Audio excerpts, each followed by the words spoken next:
दिवसाला त्याच्यामध्ये काहीतरी पाणी किंवा दर 2 दिवसाला करूयात विद्यार्थ्यांना सांगूया. शासनाने जे नवीन शिक्षण धोरण अवलंबिलं आहे त्याच्यामध्ये काय केलं आहे की विद्यार्थ्यांना नुसतं बोलून सांगून म्हणजे थेरॉटिकल शिकवण्यापेक्षा आहे का प्रॅक्टिकली शिकवायला त्यांनी प्राधान्य दिलेलं आहे.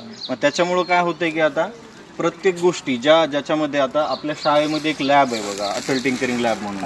की अटल टिंकरिंग लॅबचा उद्देश हा असतो ना की आपल्या स्थानिकच्या ज्या समस्या आहेत, वेगवेगळ्या समस्या असतील, मग त्या अगदी कुठल्या शेती संदर्भातल्या असतील, पाणी संदर्भातल्या असतील, कुठल्या पण असतील, त्या समस्या कशा सोडवायच्या ह्याचं प्रशिक्षण त्याच्या माध्यमातून दिलं जातं विद्यार्थ्यांना. त्याला इंग्लिशमध्ये प्रॉब्लेम सॉल्व्हिंग म्हणतात. समस्या सोडवण्याचं एक ज्ञान मिळालं त्यांना की मग पुढं चालून काय होत आहे की त्यांना ह्या गोष्टी समजायला शिकून घ्यायला मिळतात. मग पुढं चालून त्यांना काही अडचणी आल्या तर त्या समजून घेणं आणि त्याचे योग्य समाधान कसं शोधायचं, त्याच्यावरती कुठलं समाधान इफेक्टिव्ह ठरू शकतं, ह्या गोष्टीचं ज्ञान, ह्या गोष्टीचं नॉलेज ह्या लॅबच्या माध्यमातून विद्यार्थ्यांना दिलं जातं. आणि हा पण त्याचाच एक भाग आहे. म्हणजे हे एकूण एक इनोव्हेशन किंवा आपण ज्याला सुरुवातीपासून म्हणतो ना कबाड से जुगाडच्या नॉलेज त्यांना प्रॅक्टिकली मिळावं म्हणून अशा प्रकारचे प्रोजेक्ट हे केले जातात. आणि हे नीती आयोग नावाची जी सरकारी संस्था आहे केंद्र सरकारची, त्यांच्या माध्यमातून ह्या प्रोजेक्टचं म्हणजे इम्प्लिमेंटेशन केलं जातं आणि ह्याचे रिपोर्ट जे असतात ते त्यांना जात असतात.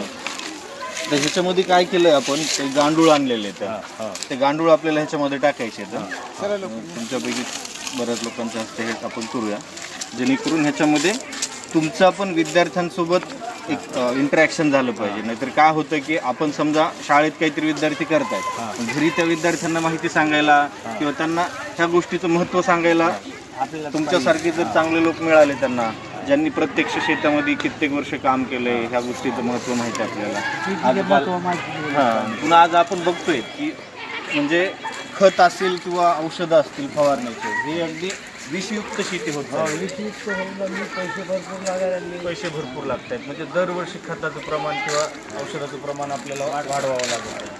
विद्यार्थ्यांना एक शेतीचं आणि शेती संदर्भातल्या गोष्टीचं नॉलेज मिळालं पाहिजे आणि एक समतोल राहिला पाहिजे. ज्याच्यातून विद्यार्थ्यांना उद्या असं वाटू नये की शेती करणे खूप कमी होतं का. कारण आपण बघतो आता पहिल्यासारखी शेती राहिली नाही. शेतीमध्ये पण बरेचसे तंत्रज्ञानाचे बदल झालेले आहेत. तुम्ही काही ह्याच्यामध्ये कृषी प्रदर्शनात वगैरे गेला असाल तर तिथं पण बघताय तुम्ही शेतीमध्ये किती नवीन तंत्रज्ञान वापरतात. आता जे आर्टिफिशियल इंटेलिजन्स म्हणून जे कृत्रिम बुद्धिमत्ता तंत्रज्ञान आलेलं आहे त्याच्या माध्यमातून पण बऱ्याचशा शेतांमध्ये सुद्धा त्याचं इम्प्लिमेंटेशन केलं आहे. त्याच्यातून बऱ्याचशा गोष्टी ऑटोमेट झाल्या. पहिलं काय होतं, आपल्याला बोरवेल असेल किंवा विहीर असेल, बटन दाबल्याशिवाय काही मोटर सुरू होत नव्हती. आज आपण घरी असतो आणि तिकडं डायरेक्टली आपण मोटर चालू बंद करू शकतो. म्हणजे तंत्रज्ञान.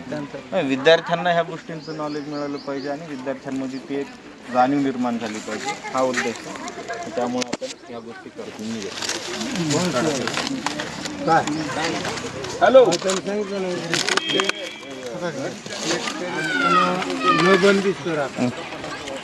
अलीकडे तिच्याकडे द्या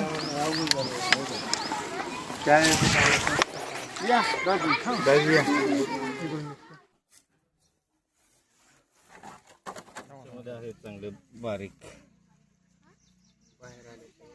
हे बाहेरच आले ह्याच्यात नव्हतीच नसेल जास्त. फुटल ना ते. हे मोठाले रे, सगळ्यात मोठाले रे. आतमध्ये आहेत का? असते सगळ्यात. वरून पुन्हा थोडं वेगळा कसा